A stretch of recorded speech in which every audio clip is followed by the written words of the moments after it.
శనార్థులలో తెలంగాణ రైతాంగానికి తెలంగాణ రైతాంగమా ఫార్మర్ నేస్తం ఛానల్లో వీడియో చూస్తున్న ప్రతి ఒక్కరికి అయ్యలో మనము నాట్లు వేసుకున్నాం. యాసంగి నాట్లు వేసుకున్నాము. ఇగో చూపిస్తే పొలాలు మొత్తం పసదాతిగా వచ్చేసినాయి. మందులకు మసాలాలకు మనకు పైసలు కావాలి అని అంటే ప్రభుత్వం ఎప్పుడో ఇవ్వాల్సిన పైసలు ఇప్పుడు ఇస్తుంది. ఎందుకోసం ఇస్తుంది అంటే కొంతమంది ఏమో గ్రామ పంచాయతీకి ఎలక్షన్ల కోసం అని కొంతమంది ఏమో ఇంకో రకంగా. ప్రభుత్వం ఏమంటుంది, మా దగ్గర పైసలు లేక ఉన్న కాడికి సర్దుబాటు చేస్తున్నాము, అర్థం చేసుకోండి అని ప్రభుత్వం అంటుంది. ఎకరం ఉన్నోళ్ళకు పడ్డాయత మొత్తం 17 లక్షల మందికి, 2 ఎకరాలు 3 ఎకరాలు ఉన్నోళ్ళకు మొత్తం 20 లక్షల మంది వరకు ఈ యొక్క జాబితాలో ఉన్నారట. మరి మీ జిల్లా కూడా ఉందా లేదా వీడియోని చూడరి.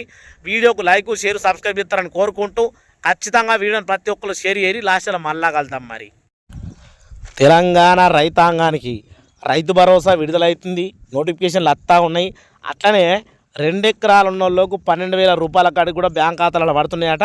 పడకపోతే గీ పనులు చేయర్రి, పడితే మాత్రం 2 నుంచి 3 ఎకరాల వరకు గీ రకంగా పైసలు తీసుకొని నాయన అని ప్రభుత్వం ఇచ్చింది అప్డేట్. చూడండి, ఒక్కొక్కరి అకౌంట్లో 12,000 జమ. తెలంగాణ ప్రభుత్వం ఇచ్చిన హామీ నిలబెట్టుకుంటోంది. ఎన్నికల్లో పై హామీలు ఇచ్చి అధికారంలోకి వచ్చినాక ఎగ్గొట్టేయడం కాకుండా వీలైనంత వరకు హామీలు నెరవేర్చేందుకు ప్రయత్నిస్తుందట. అట్లనే చూసుకుంటే ప్రభుత్వం పైన విమర్శలు రావచ్చు. ఈ పాలన వేస్ట్ అని కొంతమంది అనిపించవచ్చు. అదే సమయంలో ప్రయోజనాలు పొందుతున్న వారికి ప్రభుత్వం పాలన నచ్చుతుంది కూడా. ఇక సమస్యలు ఏమైనా ఉంటే ప్రయోజనం పొందుతున్న వారు ఈ విషయాలన్నీ బయట వారికి చెప్పట్లేదు.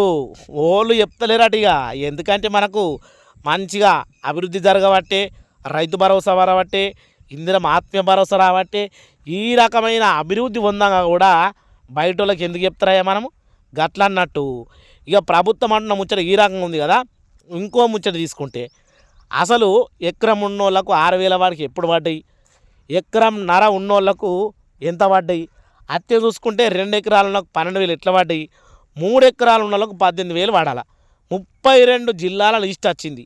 అందులో ఎవరు పడ్డాయి కింద కామెంట్ చేయరయ్యా. ఇక ఇవాళ అందరికీ జమ. ఇటీవల 1 ఎకరం నుంచి రైతులకు 6,000 చొప్పున ప్రభుత్వం జమ చేసింది.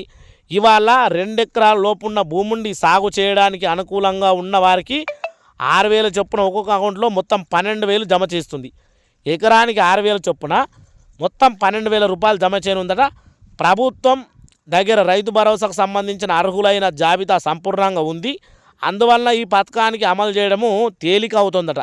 అందువల్ల 1,50,00,000 ఎకరాలు రైతు భరోసా నిధులు అకౌంట్లో జమ కానున్నాయి. అయితే ఒకసారి భారీగా డబ్బు ఇవ్వడం కుదురుతలేదట. ప్రభుత్వం విడుదల వారీగా గత బుధవారం ఎకరం నుంచి చేసింది 17 లక్షల మందికి. ఇప్పుడు 2 ఎకరాల వారికి ఇవ్వబోతా ఉందట. మొత్తానికి తెలంగాణ ప్రభుత్వం రైతు భరోసా మీద క్లారిటీ ఇచ్చేసింది. రైతు భరోసానేమో కొంతమంది ఏమంటున్నారంటే మాకు రాలేదని లబోదిబోమంటా ఉన్నారు.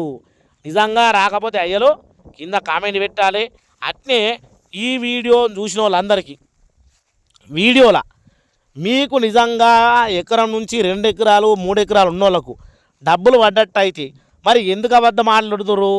ఎందుకంటే నాకు పర్సనల్గా మెసేజ్ చేస్తూ ఉన్నారు, కామెంట్లు చేస్తూ ఉన్నారు డబ్బులు వాళ్ళేదని.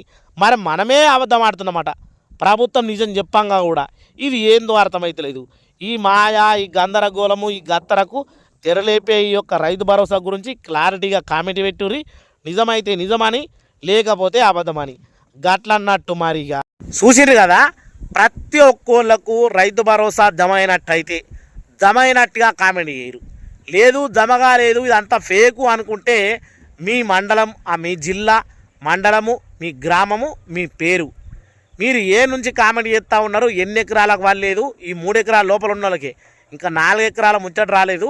విడుదల వారీగా అంటే మార్చి 31వ తారీఖు వరకు వీళ్ళు ఏంది అంటే రైతు భరోసా ఏత్తనే ఉంటారు. మనం రోజు మాట్లాడుకుంటూ ఉంటాం కాబట్టి ఈ లోపల మీకు డబ్బులు పడకపోతే మేము ఈ యొక్క వర్గాన్ని చెందిన వాళ్ళము, గిన్ని ఎకరాలకు మాకు డబ్బులు వాళ్ళలేదు, మన పలానా డిస్టిక్, పలానా మండలము, పలానా గ్రామము, నా పేరు గిదని కింద కామెంట్ చేయాలని కోరుకుంటూ 32 జిల్లాల రైతాంగానికి జై తెలంగాణ, జై హింద్.